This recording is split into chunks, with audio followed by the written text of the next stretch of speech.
இந்த EVM machine வந்து இருக்கிறதுனால நம்பர் ஆஃப் ஓட்ஸ் இன்க்ரீஸ் ஆயிருக்கு. அதுவும் வாஸ்தவமான விஷயம்.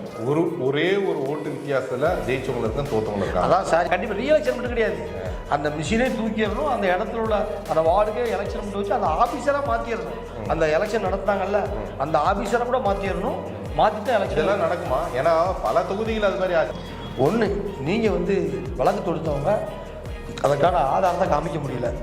நீங்கள் வந்து சந்தேகம்லாம் பட்டீங்கன்னா அந்த சந்தேகத்தை நாங்கள் அங்கே எழுப்ப முடியாது. தேர்தல் ஆணையம் ஒரு பெரிய உச்சநீதிமன்றம் ஒரு அமைப்பு, ஒரு சுதந்திரமான அமைப்பு அப்படின்னு சொல்லி நீதிபதி சொல்கிறாரு. அப்போ வந்து நாங்கள் அதை வந்து கட்டுப்படுத்த முடியாது.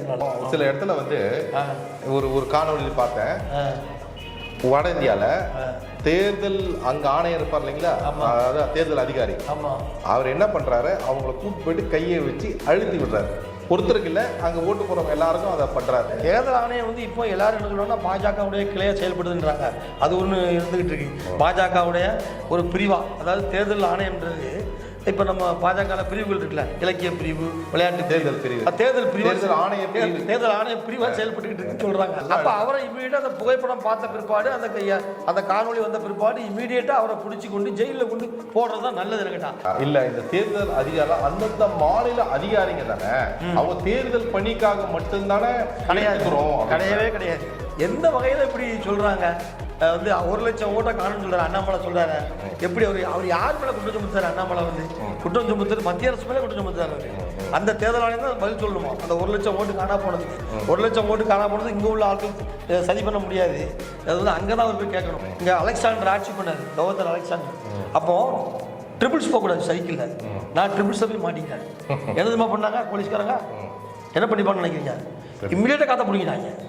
எப்படி 3 பேர் வரலாம்? காற்ற பிடிங்கிட்டாங்க.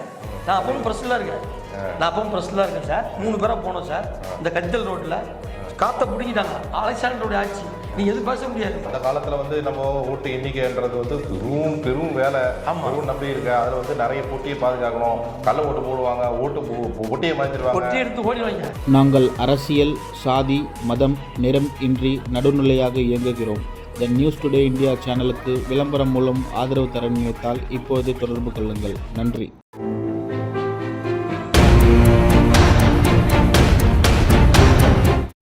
வணக்கம். உங்களுக்கு பேங்க்கில் வேலை செய்ய கனவு இருக்கா?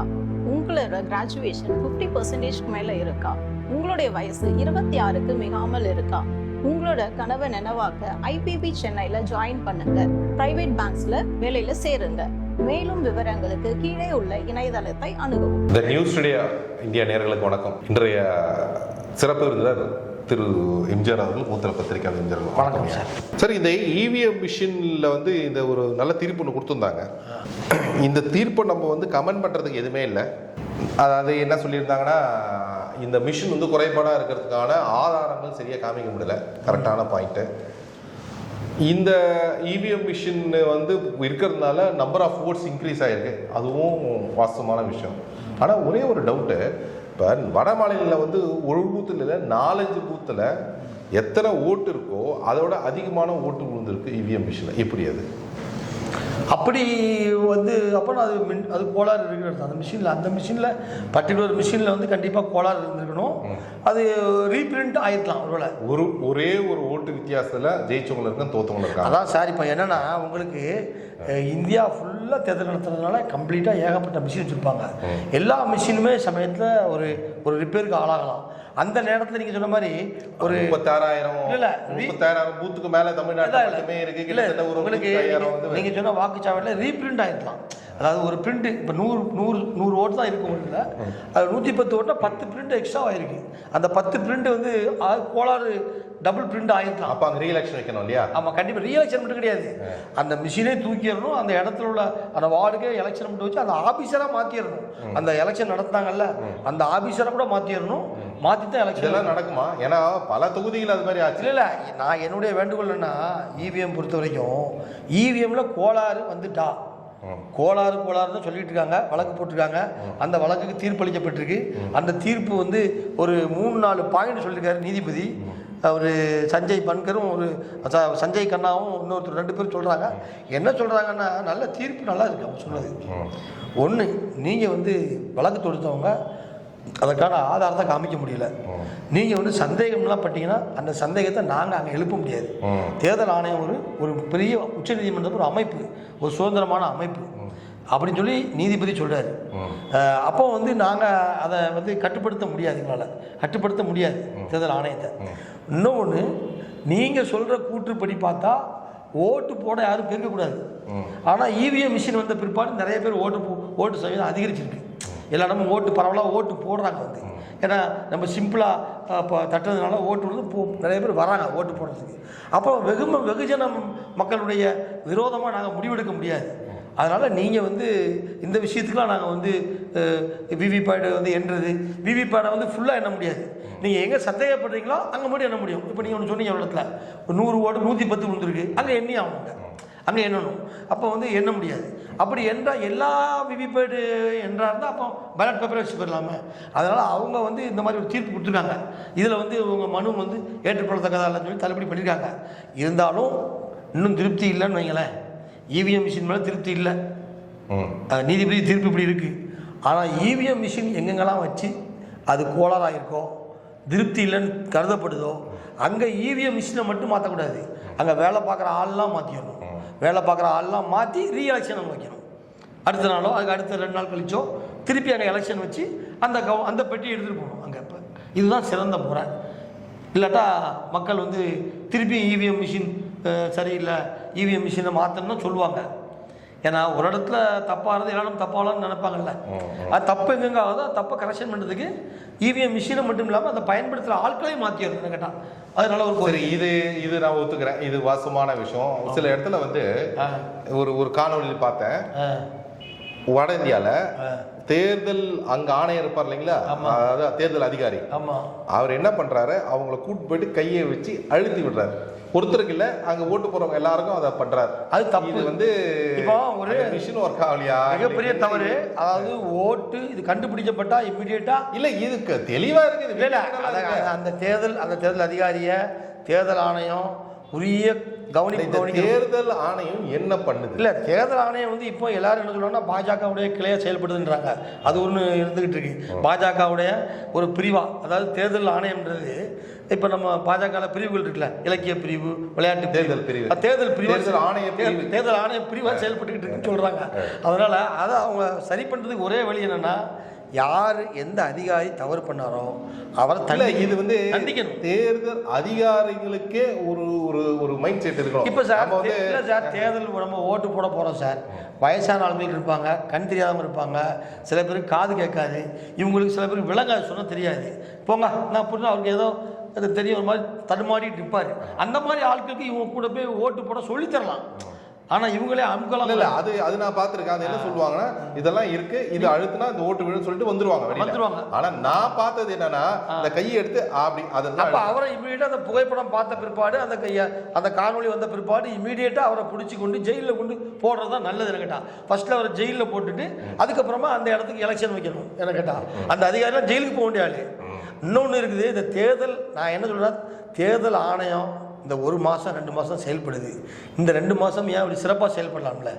ஆமாம், அவங்க எல்லாம் ஆட்சி இருக்குது. இல்லை அவங்க ஏன் தண்டிக்க மாட்டேங்கிறாங்க? வந்து பாஜக வந்து ஒருத்தர் வந்து என்ன சொல்றாரு அப்படின்னா, இல்ல இந்த தேர்தல் அதிகாரம் அந்தந்த மாநில அதிகாரிங்க தானே, அவங்க தேர்தல் பணிக்காக மட்டும்தானே கிடையவே கிடையாது. இல்ல அப்படித்தானே, தேர்தல் பணிக்காக மாநில அதிகாரிகளை மத்திய அரசு தான் பயன்படுத்திக்கிட்டு இருக்கு. நேற்று கூட தோழர் மணி வந்து பேசுறாரு, ஒரு இதுல பேசும்போது சொல்றாரு, எந்த வகையில இப்படி சொல்றாங்க, வந்து 1 லட்சம் ஓட்டை காணும்னு சொல்றாரு அண்ணாமலை சொல்றாரு. எப்படி அவர் யார் மேல குற்றம் சுமத்தாரு? அண்ணாமலை வந்து குற்றம் சுமத்துறது மத்திய அரசு மேலே குற்றம் சுமத்தாரு. அவரு அந்த தேர்தல் ஆணையம் தான் பதில் சொல்லணுமா அந்த 1 லட்சம் ஓட்டு காணா போனதுக்கு? 1 லட்சம் ஓட்டு காணா போனது இங்க உள்ள ஆட்கள் சரி பண்ண முடியாது. அது வந்து அங்கதான் அவர் போய் கேட்கணும். எங்க அவரு, ஏன்னா அவருக்கே தெரியாம பேசிக்கிட்டு இருக்காரு. தேர்தல் ஆணையம் வந்து உத்தரவு போடுது, தேர்தல் ஆணையம் உத்தரவு படி தமிழகத்தில் உள்ள அதிகாரிகள் செயல்படுறாங்க. தமிழகத்தில் உள்ள தலைமை தேர்தல் அதிகாரி சத்யபிரதா சாகு இருக்காரு. நீங்க அவர்கிட்ட போய் முறையிடலாம். இவ்வளவு விஷயங்கள் இருக்கு.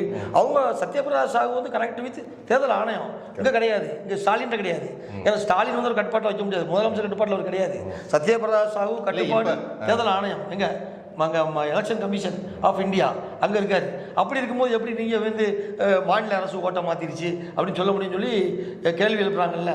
உங்களுக்கு வந்து என்னென்னா வந்து இதில் வந்து மாநில எல்லா இடமும் மத்திய அரசு அதிகாரம் வர முடியாது. மத்திய அரசு அதிகாரம் எல்லா இடமும் வச்சு போட முடியுமா? மாநில அரசோட அதிகாரிகளை அவங்க எடுத்துக்கிறாங்க, வேலை பார்த்து அவங்க பண்ணுறாங்க, அவங்க கொள்கையை வகுத்து கொடுத்துருப்பாங்க. இந்த மாதிரி தான் வேலை பார்க்கணும், இப்படி தான் இருக்கணும், அந்த காலகட்டத்தில் அப்படி தான் வேலை பார்ப்பாங்க. அப்போ அவங்க வந்து மத்திய அரசு அதிகாரியாக மாறிடுறாங்க. அவங்க நீங்கள் அவங்கள்ட்ட போய்ட்டு எதுவும் கேட்கல முடியாது, அவங்க நேர்மையாக தான் இருப்பாங்க எப்படியுமே. மத்திய அரசு அதிகாரியாக மாறிடுறாங்கல்ல 2 மாதத்துக்கு வந்து மாநில அரசு அதிகாரிகள்லாம். அப்போ அவங்களுக்கு ஒரு பவர் தானே 2 மாதத்துக்கு, அவங்க வில் பவர். இங்கே அலெக்சாண்டர் ஆட்சி பண்ணார், கவர்னர் அலெக்சாண்டர். அப்போது ட்ரிபிள்ஸ் போகக்கூடாது சைக்கிளில். நான் ட்ரிபிள்ஸை போய் மாட்டிக்கிட்டேன். என்னதுமா பண்ணாங்க போலீஸ்காரங்க? என்ன பண்ணிப்பான்னு நினைக்கிறீங்க? இம்மிடியேட்டாக காற்ற பிடிக்கிட்டாங்க. எப்படி 3 பேர் வரலாம்? காற்ற பிடிக்கிட்டாங்க. நான் அப்பவும் ப்ரெஸ்லாம் இருக்கேன் சார். 3 பேராக போனோம் சார் இந்த கத்தல் ரோட்டில். காற்ற பிடிக்கிட்டாங்க. அலெக்சாண்டருடைய ஆட்சி, நீங்கள் எதுவும் பேச முடியாது, ஏன்னா ஆளுநர் ஆட்சி. அவன் சொல்கிறான் போலீஸ்காரன், கவர்னர் ஆட்சியா, நீ எங்கே போவ? நீ டிஎம்கே இருந்தாலும் ஏடிஎம்கே இருந்தால் எனக்கு என்ன? புரியுதா? நான் திராவிட கட்சி பத்திரிகையில் வேலை பார்த்துட்டு இருக்கேன். அப்போட காத்த பிடிக்கிட்டான், என்ன திராவிட கட்சி போயான்ட்டான். உங்களுக்கு என்னன்னா அந்த அதிகாரத்துடைய பவர். அந்த 6 மாதம் ஒரு பயங்கரமான ஆட்சி பண்ணார் அலெக்சாண்டர் வந்து. அதனால அந்த மாதிரி தேர்தல் ஆணைய அதிகாரிகளுக்கு இந்த 2 மாதம் பவர் இருக்கு. இந்த பவரை ஏன் அவங்க சரியாக பயன்படுத்த மாட்டிருக்காங்கன்ற கேள்வியெல்லாம் எழுது. அதை வந்து அவங்க தான் பதில் சொல்றதுக்கு. நீங்கள் சொன்னீங்கல்ல, இப்போ வந்து அவரை அதிகாரி ஒருத்தர் அழுத்துறாரு, அப்போ அதிகாரி அழுத்தாரு, அவர் கை வச்சு அவரை பிடிச்சி மீட்டு அவர் ஆக்ஷன் எடுக்க வேண்டியது தேர்தல் ஆணைய அதிகாரிகள், மூத்த அதிகாரிகள் பண்ணணும். வந்து அந்த காணொலியை பார்த்து காணொலியை மெய்ப்பிச்சு அவர் நீதிமன்றத்துக்கு அனுப்பி உரிய நடவடிக்கை எடுத்தாங்கன்னா தேர்தல் ஆணையத்துடைய செயல்பாடுகளுமே மக்களுக்கு மிகுந்த மதிப்பு கிடைக்கும். ஆமாம், இப்போ அந்த காலத்தில் வந்து நம்ம ஓட்டு எண்ணிக்கைன்றது வந்து பெரும் வேலை, பெரும் நம்பி இருக்க. அதில் வந்து நிறைய பொட்டியை பாதுகாக்கணும், கள்ள ஓட்டு போடுவாங்க, பொட்டியை மாற்றிடுவாங்க, எடுத்து ஓடிடுவாங்க. இது ஓட முடியாது, இந்த சீட்டை வந்து மாற்றி போட்டு பாருங்க. இல்லை அது இல்லைங்க, ஓட்டு பொட்டி எடுத்துட்டு ஓடிடுவாங்க, ஓட்டு பொட்டி கொண்டு கிணத்துல கொண்டு போட்டுருவாங்க. இதெல்லாம் நடந்தது. இப்போ அதுக்கெல்லாம் வாய்ப்பே இல்லை. உங்களுக்கு இவிஎம் எந்திரம் வேண்டாம்னு நம்ம சொல்கிறாங்க, அதுக்கு எதிராக ஒரு பெரிய போராட்டம் நடத்திட்டு இருக்காங்க. இருந்தாலும் நவீனமாக அறிவியல் மாறும்பொழுது நிறைய ஊர்களில் வந்து இவிஎம் இருக்குன்னு சொல்கிறாங்க. ஆனால் ஒரு எக்ஸாம்பிள் சொல்கிறாங்க, கண்டுபிடிச்ச ஜப்பானில் இல்லையா, ஜப்பானில் பேட் சீட் தான். இல்லை சார், இதோட அப்படின்னு சொல்கிறாங்க. இதோட ஹிஸ்ட்ரி சொல்கிறேன். இதை கண்டுபிடிச்சது, இதை சரி பண்ணது வந்து சுஜாதா தான். இந்த ப்ராஜெக்ட் அதிகாரி. இப்போ நம்ம அதை பற்றி கொஞ்சம் இன்ஃபர்மேஷன் சொல்லிடுவோம். சுஜாதா அது வந்து நம்ம ஐஐடி சென்னையில் தான் அந்த இவிஎம் மிஷினை தயாரிச்சாங்க. அந்த இவிஎம் மிஷின் தயாரிக்கிற காலகட்டத்தில் நான் ஐஐடியில் இருந்தேன். எனக்கு கொஞ்சம் விஷயங்கள் தெரியும், நான் ரொம்ப சின்ன பையன். அப்போ அந்த மிஷின் வந்து அந்த முதல் அந்த காலேஜ் எலெக்ஷனுக்கு பயன்படுத்தி டெஸ்ட் பண்ணாங்க. அந்த காலேஜுக்கு ஐஐடி மெட்ராஸ் பண்ணாங்க. அதுக்கு வந்து அந்த திட்ட இயக்குனராக வந்து சுஜாதா இருந்தார், அவர் தான் இருந்தார். அப்படினால அது ரொம்ப நல்லா பண்ண ஒரு விஷயம். அது சென்னை ஐஐடி ரொம்ப பெரிய விஷயம், அதெல்லாம் நிறைய பேருக்கு தெரியாத விஷயங்கள். ஆமாம், இது முக்கியமானது. இதெல்லாம் ஜப்பான் அதெல்லாம் கிடையாது. ஜப்பான்ல அமெரிக்காலாம் உலகத்தில் மிஷின் கிடையாது, மிஷின் கிடையாது. யாருக்கும் அடிச்சு விடுறது ஜப்பான்ல கண்டுபிடிச்சான், அவனே பயன்படுத்தல, நம்ம பயன்படுத்தோம். இல்ல நம்ம கண்டுபிடிச்சது இங்கதான். இன்னொரு சின்ன விஷயம் சொல்றேன், நிறைய பேருக்கு தெரியாத சில விஷயங்கள்ல இது இங்க இருந்தது. உலகத்திலேயே இவிஎம் மிஷின் அல்லது எலக்ட்ரானிக் ஓட்டிங் பயன்படுத்துகிற ஒரே நாடு இந்தியா தான். இந்தியா அதே மாதிரி உலகத்திலேயே மிகப்பெரிய டெமோக்ராட்டிக் நாடும் இந்தியா, எல்லாருக்கும் தெரியும். அப்போ ஏன் அந்த டெமோக்ராட்டிக் நாடு உலகத்திலேயே அப்படின்னு சொன்னா, அப்போ அத்தனை பேர் ஓட்டு போடணும். அதுதான் விஷயம் முக்கியம். அதுதான் நம்பர் வந்து நீ சைனாவை நம்ம மிஞ்சிட்டோம். ஆமா, அப்போ அவ்வளோ ஓட்டு பண்றதுதான் பெரிய விஷயம், சாதாரண விஷயம் இல்லை. நம்ம வந்து ராக்கெட்டை விடுறதுக்கு எவ்வளோ கஷ்டமோ அதே கஷ்டம் இல்லை. மக்கள் தொகை பெருகி போச்சுன்னா அதை நம்ம பயன்படுத்தணும்ல, ஜனநாயக கடமை. அதே மாதிரி இன்னொன்று சொல்றேன், இந்த நிறைய வெளிநாட்டு போறவங்களுக்கு தெரியும், இந்த பாஸ்போர்ட் ஸ்கேன் பண்ணுவோம். அதாவது ஸ்கேன் பண்றது வந்து நம்ம பாஸ்போர்ட் தான் ஃபாஸ்ட் ஆகும் உலகத்திலேயே. அப்போ இந்தியாவுக்கு இவ்வளோ பெருமை தெரியாது. இந்த பெருமைகளை அதாவது என்னன்னா பெருமையை இந்தியாவோட பெருமையெல்லாம் சிறுமையை குப்பையில போட்டுட்டு எதையோ ஒன்று பச்சிட்டு இருக்காங்க, ஏதோ ஒன்று இது பண்ணிட்டு வந்து அரசியல் நினைக்கிறேன். இது ஒரு விதமான அரசியல் போடுறது. நல்லாட்சி வல்லரசு ஆகணுமா இல்லை நல்லரசு ஆகணுமான்னு கேட்டா, நம்ம இன்னைக்கு நல்லரசா இருக்கிறோம் அப்படின்றத என்னோட தனிப்பட்ட சீ. நம்ம வந்து அது வந்து பாஜக காங்கிரஸ் மற்ற யாரா இருந்தாலும் சரி, அந்த டெமோக்ரஸின்னு ஒண்ணு இருக்கு. ஆமா, ஜனநாயகம்னு ஒண்ணு இருக்கு. நம்ம வந்து நல்லரசா இருக்கும் அப்படின்னு ஒரு நம்பிக்கை இருக்கு. எல்லாரும் அதை நம்புங்க, அவ்வளவுதான். கண்டிப்பா நம்ம நல்லரசு தான். இல்ல நம்ம வல்லரசு வேணாம். வல்லரசாயி சைனா மாதிரி ஒரு வருஷத்துக்கு 3500 பேர் தூக்குல போடுறான். இல்ல வல்லரசான பிரச்சனை, வல்லரசான சண்டை போட்டவனுக்கு சண்டை எதுக்கு சண்டை போட்டு? இல்ல வல்லரசான சண்டை போடணும், சர்வதேச கடல் பகுதியில் ரோந்துக்கு போகணும், நீங்க எல்லாத்தையும் அதெல்லாம் பண்றோம். சர்வதேச கடல்ல ரோந்துக்கு போகணும். அது அதாவது அமைதிப்படையில நம்மளே போய் மூக்க நீட்ட வேண்டி இருக்கும். நம்மளே இப்ப அப்படி இல்லையா? நல்லரசுன்னா அப்படி கிடையாது. நமக்கு தேவையா நம்ம எட்டி பார்த்துருவோம். நம்ம வந்து ஒரு நாட்டு மக்களுக்கு என்ன தேவையோ அந்த நாடு அந்த மக்களுக்கு அதை செஞ்சால் அது நல்லரசு தான். இன்னைக்கு இந்தியால எல்லாம் குத்தம் சொல்லலாம். ஆனா இந்தியால பட்டினி சாவு பதிவாகி 20 வருஷத்துக்கு மேல ஆயிடுச்சு. பட்டினி சாவு இது உண்மை. இதே சைனால இன்னும் கொத்தடிமை, அதாவது ஸ்லேவ் லேபர்ஸ் இன்னும் இருக்கிறாங்க. ஸ்லேவ் லேபர்ஸ் இன்னும் இருக்கிறாங்க. ஸ்லேவ் லேபர்ஸ் இருக்காங்க. நான் வந்து கண்கூடா பார்த்த ஒரு விஷயம், எல்லாருக்கும் தெரியும் இல்லை என்ன ஆமோதிப்பா, ஆனால் நான் பார்த்த விஷயம், ஒரு 2010 வந்து ஒரு ஒரு 10 நாள் நான் வந்து 15 நாள் அமெரிக்காவில் இருந்தேன். இது என்ன நடந்தது அப்படின்னா, நான் வந்து ஹோட்டலில் தங்கியிருந்தேன். அந்த ஹோட்டலில் வந்து டெய்லி வந்து இந்த பிஸா சாப்பிட்டு மீதி வச்சிருவேன். அங்கே சூறாக கிடைக்கும். சாயங்காலம் நம்ம என்கிட்ட கார் கிடையாது. அப்போ எனக்கு காலையில் கூட்டிட்டு போயிடுவாங்க ஆஃபீஸில். திருப்பி சாயங்காலம் நண்பர்கள் எடுத்து விட்டுட்டு ரூமில் விட்டு போயிடுவாங்க. அவங்க வீட்டுக்கு போனோம் இல்லைங்களா, அதனால என்ன பண்ணுவாங்க, நைட்டு சாப்பாடு நான் வாங்கி வச்சுப்பேன். நைட்டு சாப்பாடு வந்து என்ன சூறாக வாங்க முடியும், பொட்டில் பரோட்டா வாங்கி வச்சுக்க முடியுங்க, ஒன்றும் பண்ண முடியாது. அங்கே அந்த பரோட்டா தான் பிஸா வரணும் கிடையாது, போட்டு தரேன், அதை வாங்கி வச்சிருவேன். அது அவ்வளோ சாப்பிட முடியாது. இருந்தால் என்னதான் நம்ம சூடு பண்ணி சாப்பிட்டாலும் அது அந்த ஒரு இது இருக்காது. நைட்டு சாப்பிட்டு கொஞ்சம் வச்சிருவேன். அதை ஆக்சுவலாக வச்சுட்டு போயிடுவேன். ஆக்சுவலாக நம்ம ஊர்ல கூட அந்த பிஸாவை மறுநாள் காலையில நம்ம ஊர்ல வேலைக்காரங்க சாப்பிட மாட்டாங்க. ஆனா அந்த ஊர்ல இருக்கவங்க அந்த ரூம் கிளீன் பண்றவங்க அதை சாப்பிடுவாங்க. ஏன்னா அவங்களுக்கு தேவை புரிஞ்சாவது. ஆமா, இது வந்து ஒரு ஒரு ஒரு ஒரு தரவு இருந்திருக்கு. அப்போ இன்னைக்கு தரவு நான் சொல்றேன், 2010 ஒரு தரவு. அதாவது நியூயார்க் நகரத்துல 10ல் 3 பேர் சாப்பிடாம படுக்கிறாங்க. 10ல் 3 பேர். இந்தியாவில் எவ்வளோ சாப்பிடாம படுக்கலாம் காமிங்க பார்க்கலாம். 30 லட்சம் பேர்ல 3 பேர் சாப்பிடாம படுப்பான் இந்தியாவில். நான் சொல்றது 30 லட்சம் பேர்ல படுப்பான். நான் இல்லைன்னு சொல்ல வரல. அவனுக்கு அதாவது வழி இல்லாத படுக்கல சார். நான் என்ன சொல்றேன், இல்ல இங்க உழைப்பாளிகள் இருக்கா, உழைச்சி அதாவது உழைக்கிறதுன்றது கூட நான் என்ன சொல்ல வரேன் அப்படின்னா, நம்ம வந்து நல்லரசா இருக்கும் அப்படின்னு ஒரு நம்பிக்கை இருக்கு. அதாவது எனக்கு நம்பிக்கை இருக்கு, மேபி மற்றவங்களுக்கு அது நம்பிக்கை. வல்லரசு ஆகணும் அப்படின்ற அவசியமும் கிடையாது. நம்ம நிறைய விஷயங்கள் இப்போ இந்த ஒரு 20-25 வருஷத்துல பார்த்தீங்கன்னா நிறைய, நான் இப்போ சொல்லலாம் 20-25 வருஷமா சொல்றேன், நிறைய விஷயங்கள் நம்ம நாட்டுக்கு வந்தது கொஞ்சம் கொஞ்சமா. ஆமா, கொஞ்சம் கொஞ்சமா நம்ம வந்தோம் போனோம் அப்படின்னு நிறைய விஷயம். சிங்கப்பூர் அவ்வளோ தூரம் பேசுறோம். ஏதாவது சிங்கப்பூர்ல வந்து பார்த்தீங்கன்னா ஏஜ் லேபர்ஸ் 60 வயசுக்கு மேல இருக்கவங்க வேலை செஞ்சுதான் சாப்பிடணும். அவங்க தலையெழுத்து, அவங்களுக்கு தலையெழுத்து, அவ்வளவுதான், வேற வழி கிடையாது. அங்க யாரும் இந்த மாதிரி என்ன சும்மா சாப்பிட போடுவாங்க. இங்க யாருன்னா ஒரு 60 வயசு மேல இருக்கவங்கள கஷ்டப்படுறவங்கள பாருங்க, கம்மி. நான் என்ன சொல்றேன், எவ்வளவு ரேஷியோ கம்மி. ஏப்பா கஷ்டப்படுறாங்க இல்லைன்னு சொல்ல வரேன். கண்டிப்பா அவங்களுக்கு வந்து பேசிக்கு கஷ்டப்படல, அந்த சாப்பாட்டுக்கு கஷ்டப்படல. உங்களுக்கு புரியுங்க அந்த பாயிண்ட், அதுதான் முக்கியம்.